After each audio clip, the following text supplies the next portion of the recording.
KSRTC CMD P S. Pramod ശങ്കറിന്റെ നിർദ്ദേശപ്രകാരം IT. Deputy general മാനേജറാണ് ജെൻഡർ തിരിച്ചുള്ള ടിക്കറ്റിംഗ് സംബന്ധിച്ച ഉത്തരവിറക്കിയത്. 2026 ജനുവരിയിൽ പുറത്തുവന്ന കണക്കുപ്രകാരം കെഎസ്ആർടിസിയിൽ ദിവസവും ശരാശരി 22.18 ലക്ഷം യാത്രക്കാരാണുള്ളത്.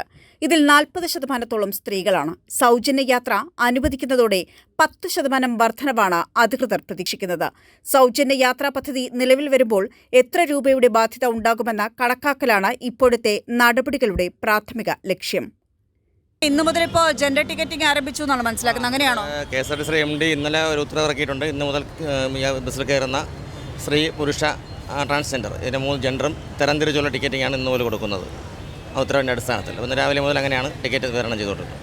എന്ത് ടിക്കറ്റിൽ എങ്ങനെയാണ് രേഖപ്പെടുത്തിയിരിക്കുന്നത്? എങ്ങനെയാണ്? ടിക്കറ്റിലെ മെഷീനിൽ അതിനുള്ള സൗകര്യം രേഖപ്പെടുത്തിയിട്ടുണ്ട്. നമ്മുടെ ഇറങ്ങേണ്ട സ്ഥലം പ്രസ് ചെയ്ത് കഴിയുമ്പോൾ യാത്രക്കാരുടെ ജെൻഡർ സെലക്ട് ചെയ്താൽ മാത്രമേ ടിക്കറ്റ് പുറത്തു വരത്തുള്ളൂ, ടിക്കറ്റ് കൊടുക്കാൻ പറ്റത്തുള്ളൂ. അപ്പം യാത്രക്കാരോട് നമ്മൾ 3-4 ടിക്കറ്റ് ചോദിക്കുകയാണെങ്കിൽ 3-4 ഒരുമിച്ച് എടുക്കുകയാണെങ്കിൽ പോലും എത്ര ആണെത്ര പെണ്ണെത്ര ജെൻഡർ ചോദിച്ച് നമ്മൾ ടിക്കറ്റ് കൊടുക്കണം. നമുക്ക് കൃത്യമായിട്ട് കണക്ക് കിട്ടും. എത്ര സ്ത്രീകളാണ് കെഎസ്ആർടിസിയിൽ യാത്ര ചെയ്യുന്നത്, പുരുഷന്മാർ എത്രയാണെന്നുള്ള കൃത്യമായൊരു കണക്കെടുക്കുന്നതിൻ്റെ ഭാഗമായിട്ടാണ്. മറ്റു കാര്യങ്ങളൊന്നും പറഞ്ഞിട്ടില്ല. കണക്കെടുത്ത് വയ്ക്കുക എന്നുള്ളത് മാത്രമേ ഉള്ളൂ. സ്ത്രീകൾക്ക് സൗജന്യ യാത്ര അനുവദിക്കുമ്പോൾ ദിവസവും 3 കോടി രൂപയുടെ ബാധ്യതയുണ്ടാകുമെന്നാണ് പ്രാഥമിക നിഗമനം. UDF പ്രഖ്യാപിച്ച പദ്ധതിയിൽ ഏത് വിഭാഗം യാത്രക്കാർ വരെയാണ് സൗജന്യമെന്ന കാര്യത്തിൽ വ്യക്തതയില്ലാത്തതിനാൽ കാര്യങ്ങൾ ഒന്നുകൂടി നിജപ്പെടുത്തേണ്ടതുണ്ട്. Fast, city fast, ordinary, city, circular വിഭാഗങ്ങളിൽ സൗജന്യം നൽകിയേക്കുമെന്നാണ് സൂചന.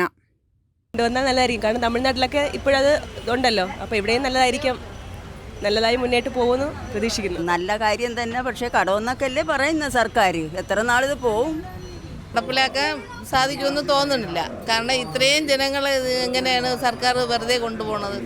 അതൊക്കെ പറച്ചിൽ മാത്രമേ ഉള്ളൂ. ഉറപ്പാണ് നടക്കുക? ഉറപ്പ് തന്നെ നടക്കില്ല. നടപ്പിലായാൽ സഹകരിക്കാം അവരോട്. ജനങ്ങളെ സംബന്ധിച്ചിടത്തോളം ഇപ്പോഴും ഏത് തരത്തിലാണ് സ്ത്രീകൾക്ക് സൗജന്യ യാത്ര എന്ന പദ്ധതി സർക്കാർ നടപ്പിലാക്കാൻ പോകുന്നത് എന്ന സംശയമാണ് നിലനിൽക്കുന്നത്. ഇങ്ങനെയൊന്ന് നടപ്പിലായാൽ അത് വളരെയധികം നല്ലതാണ് എന്ന അഭിപ്രായം ജനങ്ങൾ പറയുമ്പോഴും, സ്ത്രീകളെ സംബന്ധിച്ചിടത്തോളം ഇത് വലിയ ഗുണം ചെയ്യുമെന്ന് പറയുമ്പോഴും, അടുത്ത സർക്കാർ ഇനിയും വരാനിരിക്കുന്നതേ ഉള്ളൂ. ഈ സർക്കാർ വന്ന ശേഷം വേണം നടപടികൾ ആരംഭിക്കാൻ.